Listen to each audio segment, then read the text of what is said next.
ওয়ালাইকুম রহমতুল্লাহ।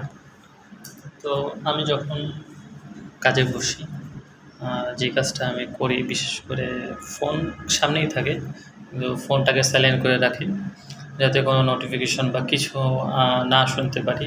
আমার ধরেন আমি 2 ঘন্টা টাইম সেট করছি, এখন আমি কাজ করব। এই 2 ঘন্টা আমি এই ডিজাইনগুলো করব। তখন যেটা করি ফোনের সব কিছু সাইলেন্ট করে রেখে দিই, ফোনটাকে পাশে রেখে দিই।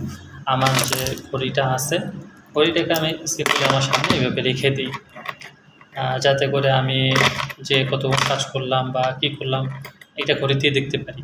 এতে হয় কি আসলে আমি পুরাটা সময় আমার কাজের প্রোডাক্টিভিটিটা রক্ষা করতে পারি, প্রোডাক্টিভ থাকতে পারি, ফুল কাজে ফোকাস দিতে পারি। আর যখন হয় কি মোবাইলের দিকে তাকাই তো বিভিন্ন নোটিফিকেশান আসে, তো তখন ফুল মনোযোগটা মোবাইলের দিকে চলে যায়, আসলে কাজের প্রোডাক্টিভিটিটা হারিয়ে যায়। এই জন্য আমাদের প্রত্যেকেরই উচিত আসলে যারা কর্পোরেটে কাজ করি নিজেদের কাছে নিজেদের আর কি হাতঘড়ি রাখা। আসসালামু আলাইকুম।